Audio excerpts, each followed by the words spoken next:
말씀이신 그리스도님 찬미 받으소서. 말씀이신 그리스도님 찬미 받으소서. 사람은 빵만으로 살지 않고 하느님의 입에서 나오는 모든 말씀으로 산다. 말씀이신 그리스도님 찬미 받으소서. 그때 예수님께서는 갈릴레아를 돌아다니셨다. 유다인들이 당신을 죽이려고 하셨으므로 유다에서는 돌아다니기를 원하지 않으셨던 것이다. 마침 유다인들의 초막절이 가까웠다. 형제들이 축제를 지내러 올라가고 난 뒤에도 예수님께서도 올라가셨다. 그러나 드러나지 않게 남몰래 올라가셨다. 예루살렘 주민들 가운데 몇 사람이 말하였다. 그들이 죽이려고 하는 이가 저 사람 아닙니까? 그런데 보십시오. 저 사람이 드러내놓고 이야기하는데 그들은 아무 말도 하지 못합니다. 최고의회 의원들이 정말 저 사람을 메시아로 알고 있는 것은 아닐까요? 그러나 메시아께서 오실 때에는 그분이 어디에서 오시는지 아무도 알지 못할 터인데 우리는 저 사람이 어디에서 왔는지 알고 있지 않습니까? 그래서 예수님께서는 성전에서 가르치시며 큰 소리로 말씀하셨다. 너희는 나를 알고 또 내가 어디에서 왔는지도 알고 있다. 그러나 나는 나 스스로 온 것이 아니다. 나를 보내신 분은 참되신데 너희는 그분을 알지 못한다. 나는 그분을 안다. 내가 그분에게서 왔고 그분께서 나를 보내셨기 때문이다.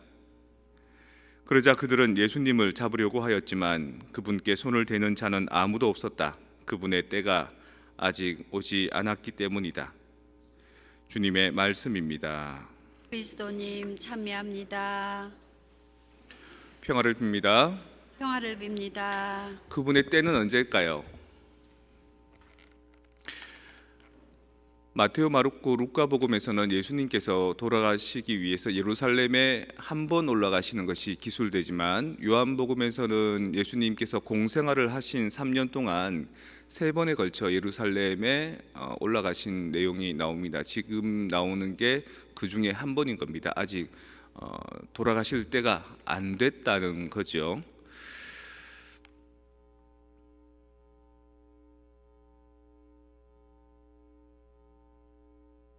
사람들이 묻습니다.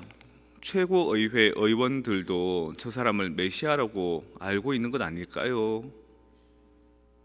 예수님께서 하신 일마다 걸림돌이 되고 예수님이 하신 말씀마다 자신들의 율법을 거스르기 때문에 예수님을 호시탐탐 노리는 것을 누구나가 다 알고 있는데 그 예수님이 활보하고 있는 걸 보고는 그렇게 얘기하는 겁니다. 예수님은 예수님대로 다른 사람 눈에 띄지 않게 조심스럽게 다닌다 해도 이미 예수님의 일거수일투족이 사람들에게 관심의 대상이 되고 있다는 겁니다. 최고의회라는 이 조직을 그 이스라엘에서는 산헤드린이라고 얘기합니다. 주로 사두가이파를 중심으로 한 대사제와 수석사제들 이런 사제 계급들과 또 바리사이를 중심으로 한 율법학자들이 이 산헤드린의 그 최고의회의 그 결정권자들입니다. 그래서 이들이 나쁜 사람들인가? 나쁘게 비춰지는 것은 우리가 읽고 있는 성경 말씀이 복음 말씀이 예수님의 제자들에 의해서 쓰여졌기 때문입니다. 이 사람들은 상당히 합리적인 사람들입니다. 그리고 결정을 상당히 잘하는 그런 기구 구조를 가졌습니다. 근데 유독 예수님한테는 냉혹합니다.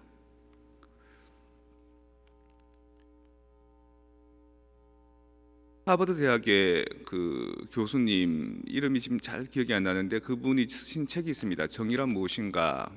영어로는 그냥 justice 이렇게 나옵니다. 그분이 학생들하고 이제 그 토론을 하시는 거죠. 자동차가 있는데 그 자동차가 브레이크가 고장이 났다. 근데 여기에는 사람이 이쪽 자리엔 사람이 적게 앉아 있죠. 이쪽 자리엔 사람이 많이 앉아 있죠. 차가 가는데 핸들을 돌려야 되는데 어디로 돌릴 것이냐라고 학생들한테 묻습니다. 대부분의 학생들은 여기 많은 사람들을 자동차로 치는 것보다 적은 수를 치는 게 더 낫습니다라고 이야기를 합니다. 근데 일부의 학생들은 이 사람들도 똑같은 사람인데 이 사람을 희생하는 건 옳지 않습니다 이렇게 얘기합니다. 교수님이 그러면은 이 사람들 안 치면 여기 많은 사람들한테 핸들을 돌려야 되냐 이렇게 물으니까 대답을 못 합니다. 이 교수님은 뭐를 말하고 싶으냐면 공리주의가 가지고 있는 폐단에 대해서 말하는 겁니다. 모든 사람들 그중에서 다수의 사람들이 이익을 얻을 수 있는 것, 그게 정답인 같지만, 그게 민주주의인 같지만 그것 때문에 희생되는 사람도 있다라는 것을 말씀해 주고 싶은 겁니다. 다수의 사람이 살아남기 위해서 소수의 사람을 희생하는 것이 정의냐 이렇게 묻는 거죠.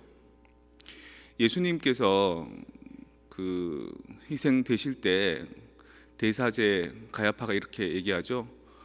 한 사람이 희생되는 것이 여러 사람이 희생되는 것보다 낫다. 이게 대표적인 공리주의인 겁니다. 근데 이 최고의회 그 산헤드린은 중요하지 않은 것들은 자기들끼리 결정할 수 있습니다. 특히 종교적인 영역이나 이스라엘 사람들의 생활 습관에 대한 것들은 자기들이 의결권을 갖고 있지만 사형 이런 중요한 의결권은 자기들한테 없습니다. 그래서 당시 로마의 통치를 받고 있기 때문에 로마의 지배자인 본시오 빌라도한테 가서 이제 하는 겁니다. 이 사람을 사형시켜 주십시오라고 부탁하는 겁니다. 예수님이 들어보니까 이거는 예수라는 사람이 죄를 지은 게 아니라는 생각이 나는 겁니다.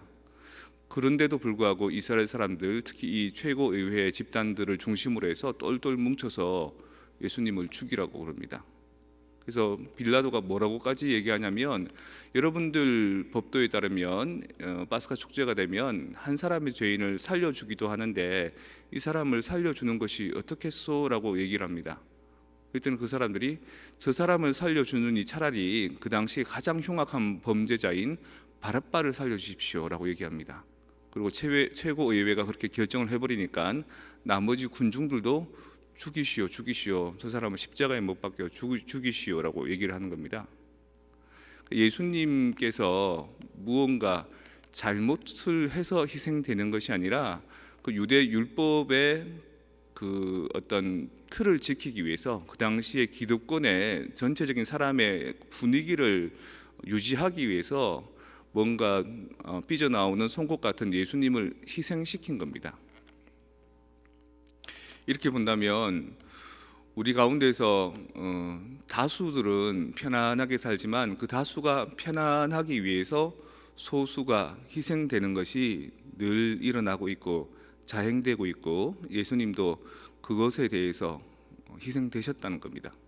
그래서 빌라도가 아주 교활하게도 손을 씻어버리죠. 난 이 일에서 손 뗀다. 나는 너네가 예수님을 죽인 것에 대해서 난 책임이 없다. 너네가 죽인 거지 난 죽인 게 아니다. 이렇게 손을 씻어버리는 거죠.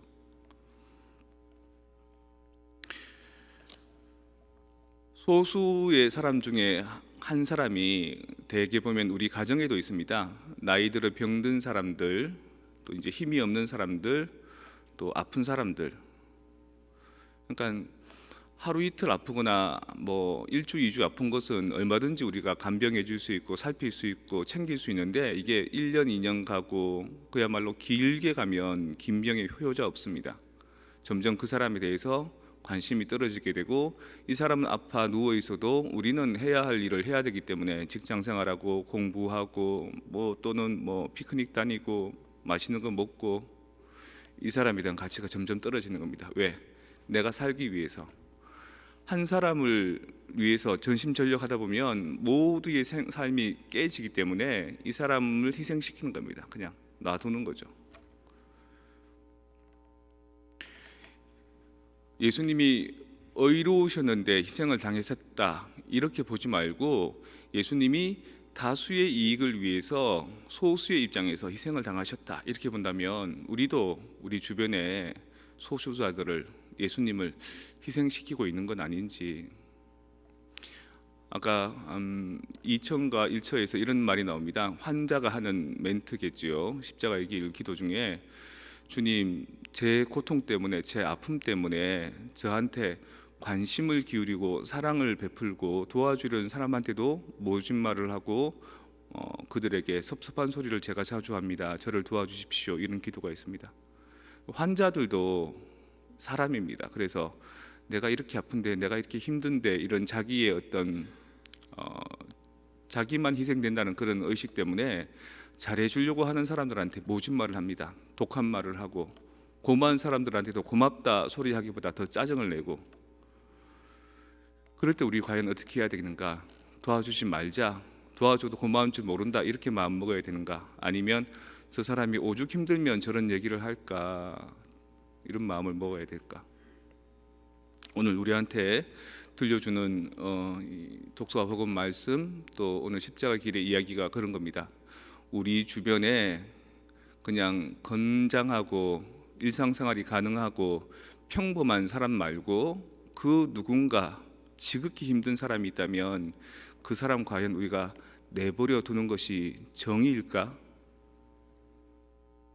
우리가 그들을 내버려 두는 것, 예수님을 십자가에 못 박아 죽이라고 그냥 빌라도한테 내주는 것하고 마찬가지가 아닐까? 그리고 그 언젠가 나도 늙고 병들고 힘들 때 나도 그러면 예수님처럼 그렇게 쓸쓸히 외롭게 말없이 희생되어야 하는가? 그게 싫다면 우리 주변에 있는 병들고 아프고 힘든 사람들을 위해서 손 한 번 더 뻗어서 그들을 어루만져 줄 수 있어야 되는 것이 우리가 믿는 신앙을 통해 배우는 정의가 아닐까 생각해 봅니다.